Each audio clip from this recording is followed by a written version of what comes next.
yeah, but sometimes I'm like, you're going sure fishing and you've got a boot instead, We're going fishing, and what we're catching on the fishing in this weird week, we are on patch 9.3. Notice, no hotfix enabled.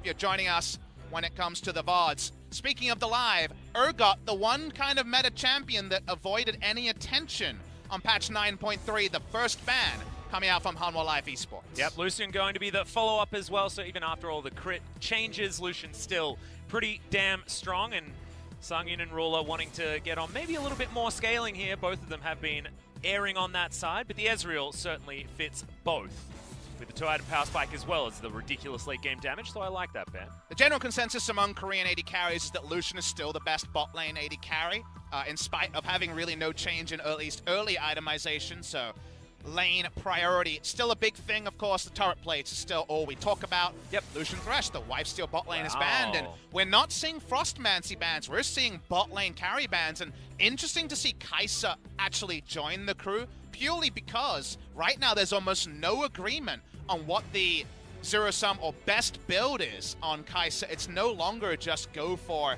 Essence Reaver into, Stormrazor into the Rage Blade. Right now a lot of different things are being tested. We won't know about the results of that test, at least in game number 1, and that means that it's Urgot and 5 bot lane bans for Gen G and Hanwha Live. Well, Cassiopeia is left available, but the Karma is up, the Lulu is up, there's all sorts of these Frostmancy abusers that we could be heading towards. Vladimir is going to be the choice, and you are very vocal about Vladimir being pretty busted on this patch. I mean, at the end of the day, the fact that he can build 2 CDR items and hit 45% cap means that level 7 onwards is the pain train. Oh yeah. As Vladimir continues to scale. Vlad and Yasuo are the big champions in solo queue, so both of them enabled for now. Gen G will definitely lock in Karma, you would think, as we've been alluding to, and here we go. Here we go. And there's not even any ambiguity, Atlas. Look at this. They're like, we got the 2 best things. Here we go. Oh God. Well, this is not what we wanted. But maybe it's going to be a good example. Maybe there's nothing good about it. I'm trying to find a silver lining, but this cloud is damn dark, Bubba Smithy. It's a real dark one. Yep. So top lane Karma is our expectation. Now Gen G are famous for playing mid lane Karma back in the Crown days, and even Fly as well. So small chance that changes, but we think Frostmancy is going to begin here again. We talked about it in the pre-game, but in Korea it's called the Danshik meta, which means the fasting meta, because at the start of the game, you're not actually killing creeps, you're just attacking, getting your quest cash in, and going from there and getting a lot of wards and a lot of shields. So I think we're going to see an Infinity Edge carry from Ruler, and you can kind of fill everything else around it. The laning phase is going to be fun to elocute to talk about. So once in NA, was top lane Zillion there. Here's Sivir, who is considered now really the go-to AD carry, and if you take it at this last pick in the first round, you can even ban away a Caitlyn and get some more coverage for the Sivir. Exactly. Certainly a lot of options, and in fact, you banned Caitlyn and Jinx, the 2 most notable picks against the Sivir historically, but Draven, I feel, is the one that might slip under the radar. We'll see whether that's where Sangyun does want to go. Not necessarily one of our premier Draven players. Ghost, of course, Draven is the strongest possible lane against it, so it is more about the fact that Draven is kind of that weirder champion in terms of identity. A lot of AD carries actually can play everything except Draven. There's Draven-only players. Gango, for example, a really big Draven player. So we'll wait and see if it actually gets a coverage ban. Speaking of bans, Shen ban here against bot lane Shen. A lot of popularity since Joker brought it back. A very old meta pick. Tucson and others will be eyeing it for our second series of the day. Yes, of course, and because the Vladimir Shen has been such a popular lane to run, even though it basically does nothing in the laning phase, once you get out of it, it's a pretty terrifying one, as Gen G do ban away the Jinx, one of the champions that I mentioned just before, does decently well into the Sivir. Always outranged with the rockets, and thus when Sivir was looking to ricochet wave clear a couple of rockets to the face, which also wave clear. This is 2015 analysis from you and I. I know, in right? 2015 I'm going back to the LPL. Spring. 4 years later, baby, it still works out. Awesome to see. One item, IE, really strong on Jinx as well. Another reason that she's seeing a respect ban and a Sangyun favorite. So banning against the player a bit more than just, hey, Draven, because Draven is good, into Sivir. Jungle pick to answer Olaf wants to get nowhere near the Viking. It's going to be the Nocturne, and Peanut going to take his time. Had a couple of games where he was never really completing the Paranoia and was just using it for zoning, kind of bad flashbacks to Clear Love at Worlds. So hopefully you're not going to come here, and there's a lot of ways to approach. People are talking about what works into champions like Caitlyn, which we know we'll see play later in the day. Choice against Sivir, there's a lot of options. We start with the Tahm Kench, and Sangyun seems to be giving a lot of information here. Does he actually want to complete the Vayne? It'd be cool to see one. What are we going to see here? As opting out of a crit AD carry would be very surprising. Feels like the Awesome Dudes might actually be taking a big step back. Well, we'll see whether Sungin is going to be going towards either the Caitlyn or the Tristana, two champions that I do actually quite like. On this patch at the moment, you mentioned one item power spike in the Infinity Edge. Not going to be opted in for necessarily here by Sungin with the Ashe, but Ashe has a hell of a lot of flexibility when it comes to the item choices. You can still build Blade, but you can go for that Infinity Edge if you want to. There's also a much more macro concept we should talk about. Yeah. The ability of the Hawk Shot to spot out Nocturne's camp. He's a non-interactive jungler pre-6. That's important information for an invading jungler like the Olaf to predict where the Nocturne is, try to out-skirmish him, try to out-gank him, try to invade. The amount of utility the Ashe provides for the overall team comp, less about the 2v2, needs to be noted as the final pick is going to be that nerfed Lissandra. Like we mentioned, still going to be strong, and a confirmation the Karma's going top, and she ain't going to be farming too much in the early game. Seems like those average CSD numbers are going to be in the toilet for Roach. Exactly. We're going back to another one of these seasons where all of the stats are completely destroyed. Thanks, Final Meta, and now thanks, Frostmancy here in the LCK. So, Roach on the Karma, and I just hope that we never look at the top side of the map. I just don't want to. Hey, can I explain it once so that it's officially on video, then we ignore it? Yes, yes. Okay, once we're into the game, I'll allow that, but I'm still just not happy about it. Still definitely not happy about it. This game is the ultimate 600 CS silver win condition, by the way. She has a Braum, she has a Karma. She's even got a Lissandra to help peel for her. I mean, this is the ruler show. This is precisely what we were expecting out of Gen G, and this is pretty understandable.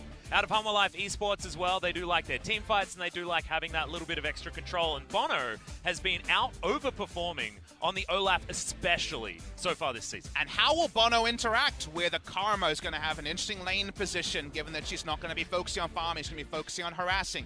And also the pretty clear task of, let's get this done in the first 30, rather than allowing this to be an even ball game at 40 minutes. That's where things will really come into their own. On the side of Gen G, Humble Life Esports, 5th, trying to cement their spot in the top 5. Gen G still down the bottom of the table, but looking to find some light. It's only week 4. The season's not over yet. Exactly, and it was a disappointing loss against Kingzone as well. Can Gen G turn it around, and will it be Frostmancy that does it? Let's find out right now.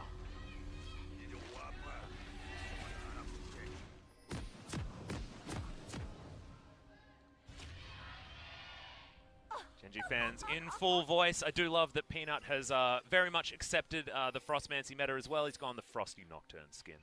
Very, very nice. In fact, they've got a very frosty vibe. Freljordi in support, as well as Lissandra in the mid lane. It's a frosty old day today. Yeah, I'm rolling up, but I'm frosty about it too, Atlas, because I'm not a huge fan of Frostmancy. Neither were the North American teams. There was a vote put out, and they basically, you know, with no days removed, 1 day's notice, opted into no Frostmancy. The micro patch that went live today around the world is alive in competitive games as well, so very fast turnaround compared to the normal kind of 1 week to soak in.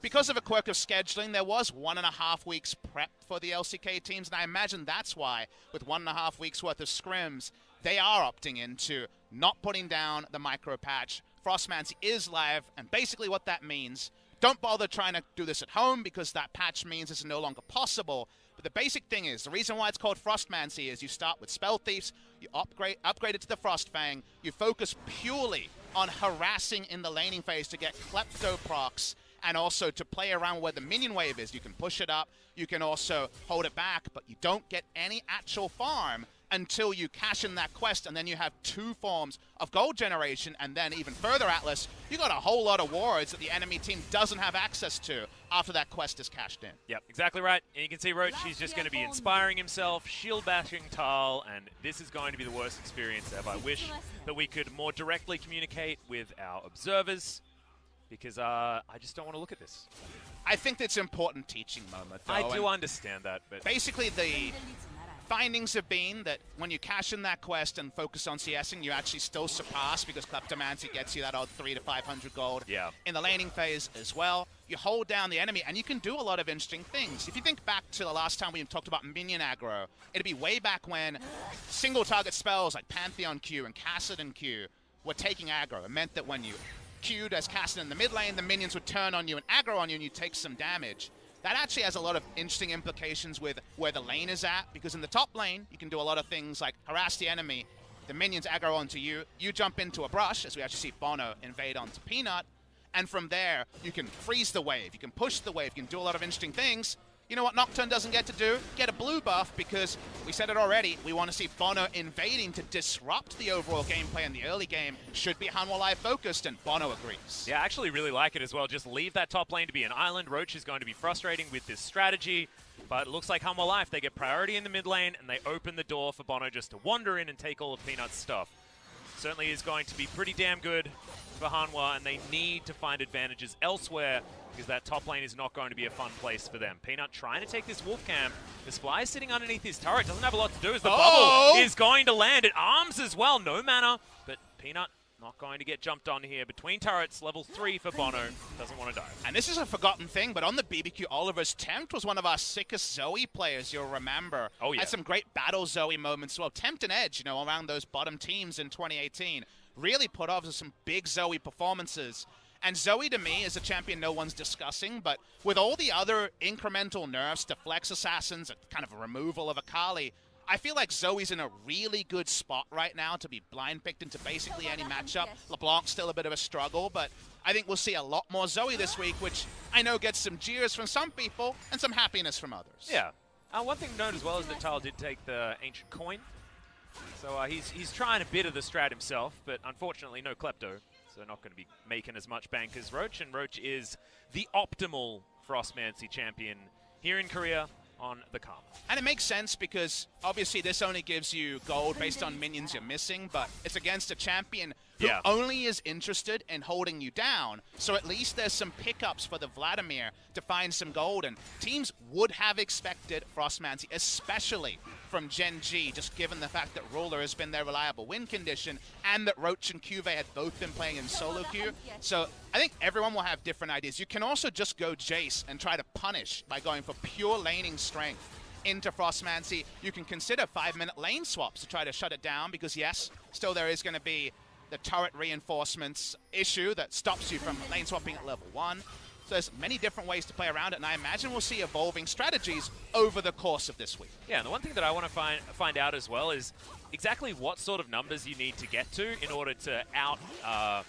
out-invest, I guess, against this Frostmancy strategy. Just because Tal, you saw, was only down by, what, 20 gold or something like that against Roach, who's been abusing him constantly here in this lane. So at the moment, having 30 CS at 5 minutes seems to be working out for Hanwha. And again, do not try this at home. This is not possible on the live patch as of today, but for this week in Korea, you can be going for your Ancient Coin or your Spell Thieves and playing for the quest. Does mean quest on both sides, so Atlas, Korea's going to be strong for this week, because we're going to have way more wards in the late game. Maybe the late game's going to be also polished in week number 4. Exactly. Going back to what we were talking about before, we're back in 2015 in Give so us many wards, different baby! ways, Bubba Smithy. Here we go. The dream. Speaking of the dream, Hanwha Life Esports have picked up the Ocean Drake, and having that one as a first Drake is the best time to get that dragon. Oh no. Whoopsie. Roach got a farm. And farm. You hate to see it. I know, this is just farming on Karma. This what is a to mistake! Make sure Sangyun doesn't pause the game. What a mistake. He can see the farm numbers. I mean, I would probably pause the game on a 1 as well. Oh, okay, yeah, that's a good point. But at least he can see a number. It's not like a guaranteed buff. You can see Tempt. He's having a good time here in the mid lane. Actually, 10 CS ahead against Fly, who's been struggling, honestly, this whole year. 2019 has not been the year of Fly at the moment. About 100 gold so far on that Ancient Coin. Nomad's Medallion comes out. Does mean that Fiendish Codex and Kindle Gem, the 2 items we always see on Vladimir before he gets going. Reason for that, guys, is that you can go for Transcendence and scaling cooldown reduction, and also the 5% from the Inspiration Tree. Yes, and get 45% with just 20% from items. About 1,700 gold to pick up those 2. So a very, very common build path, but slow down Nomad's Medallion and Kindle Gem also 20% CDR. Yeah, exactly. So still going to be getting that CDR. Is Tal, so the Vladimir more than happy now, almost at that level 7 point that you mentioned, very important. Time in the game, level 9 probably feels the best, but level 7's when things start getting awful for your opponent. But is it going to get awful for Roach, is the question. Of course, Karma great at abusing melee matchups, but is it that much better to be a Vladimir in this matchup? It's an interesting point. I think the gold numbers here, I think Vlad obviously has plenty of outscale and also works decently against a shield comp. Not ideally, because if you think about Gen G, you can't really isolate anyone. They're all diving in together. Sivir famously fights with her tank line rather than getting zoned by a diving Vlad in the late game. So can be very interesting. It feels like the breakpoints there and even just item and timings can be pretty significant. So we'll get some demonstration on screen before long. We'll get a bit more indicative of where things are at. But I'm very interested to see gold numbers. I hope we press C I know. I think around 10, 15, 20 minutes to understand where the gold is at. As right now, we can see very clearly on the screen where the map is at. Trying to get some turret going. That's the first turret plate to Tempt, and what is a good matchup for the Zoe. Yeah, absolutely fantastic play so far here from Tempt in the mid lane. You can understand why he's been chosen over Lava, and I like that you mentioned in Champion Select that this is going to be largely about how scrims have been going rather than last week's performance, because there hasn't been a last week's performance for us to go off. So learning about which of these players has been performing well in practice. And Tempt is going to do it again. Portal Jump does deliver a big paddle star to Fly down to 300 health. Trying to get his move up. Arrow lands. The flash from Fly will keep him alive, but how alive is the question? And Bono picks up the first blood. Fly very close to death, but Key just saves the Olaf and he Ragnaroks his way out of there. Damn, that arrow was money. Doesn't actually get the instant kill, but still rewarded because it hits onto Peanut. Wasn't aware of it. Seems like 1 out of 2 was aware. They end up picking up a kill there. Big moment. A nice advantage to Hanwha Life. They're picking up some bounties. We should also talk about how bounties usually occur in this matchup, because usually if you're not farming, you're going to see a farm bounty on the Vladimir. Don't see that so far this game. We get the replay here, all about an Ashe arrow. Let's watch where Ashe is on the screen. Is not in vision when this starts. It's over terrain, so that's the usual thing that's going to evade attention there. Life was probably just a couple of pixels away from intercepting this arrow. Instead, it is the cha-ching arrow gets the kill instantly onto the Nocturne, but not quite the cleanup onto Fly. Yeah, exactly. I do want to point out the fact that Tempt hit about every bubble that he needed to just then. This Zoe play, like you illustrated before, very clean. So far, Bono hanging out here in the mid lane, understands that Fly doesn't have flash, doesn't have ult. He's basically free pickings. And look at this screen. 10 minutes in, after not CSing until the quest is in. You know the quest is completed. You can see the one ward available on the Karma. There's basically no gold difference between the two, and now you have multiple forms of income that's going to be pretty reliably procced by a Karma in any matchup. It's not quite the ultimate abuse case of, you know, an immobile tank versus a Karma where you just get every auto win. There's no trading potential. Ta will finally have 5 points in queue very, very shortly and be able to impact the lane a little bit harder, but Karma's such a safe champion. To me, she is the quintessential Frostmancy champion. A lot of fans around the world came across this strategy from the Reddit post with Kennen with Frostmancy, where the term was coined. It was actually live in Korea about 4 days earlier. I'd already seen 2 top lane Karmas before that post was. That's about the 4th of February, and there's a very famous Korean YouTuber who talked about top lane Karma going for the Frostmancy build on the 31st of January, so about 5 days before it hit Reddit. So it was Karma always that the Koreans were focused on. It's a strat that came from DopaStream when he was streaming in China, so it's not a Korea original strat, but it's already hit the world stage. It's already been seen in the LCS, and now we get a week of it in Korea. Yeah, of course, Hunu did play the Zillion when he was opting for it, and they didn't find the victory because in that game, Bang was playing Vayne and got pretty damn strong. Yep. Even if he did pause out of confusion. So it is certainly beatable. However, it is frustrating, especially in the laning phase, as Tempt knows that life is there. Just trying to get some harass across, but doesn't find Fly with too much. We'll just continue to farm things out. Gen G wanting to stabilize. 2,000 gold behind is approximately the lead here for Hanwha Life, but Roach is going to continue getting further and further ahead. Can we have a live casting discussion while not much is happening? Absolutely, yeah. What do you want to talk about? So you know how Flame Horizon used to be a really cool thing when it was much more the Ignite top laners, then it kind of became 100 CS lead and a good matchup, and we still called it Flame Horizon. Can we just agree that it's not a Flame Horizon now? Absolutely. For this week, Flame Horizon, when there's a Frostmancy champion, we're calling a moratorium on it. I hope LS is listening. Yep. No Flame Horizons. I mean, we probably won't see one because Karma's going to catch up, but just don't want to talk about it. So let's talk about this. Yeah, speaking of catching up to things, Arrow's going to be dodged there by Peanut, but Ruler's got a spell shield. Peanut's got a spell shield. Everyone does. No one's going to get hit by that one, and the Devour was a bit late from Key. Comes in there, and it might have been a Devour cooldown thing. Hard to say. It's just available now, so you'd have to assume was about availability there, but they get that important kill. It's really important now. Free time for Sivir to farm. Goes the Essence Reaver. We're seeing first items complete. 25% crit on the Essence Reaver, 20% CDR. Sivir mana hungry will return to that item after the change where no longer is it the item that it was before. Much more about the mana and just the pure stats, but has critical strike on it once again. Yeah, it is back to the old Essence Reaver. You have to go elsewhere if you want to get that Essence Flare that is no longer called Essence Flare. The Spear of Shojin. Exactly. I don't know about AD carries. Maybe Callista can do a Sterix impression and pick it up. But yeah. Apart from that, probably not going to see it. Hasn't been that many abuse cases. I feel like Jax is really good. Jax was ridiculous. Can't always afford it, but let's watch the replay and understand this. So Key had used Devour to get the Rift Scuttle, and used it a second time to kill it.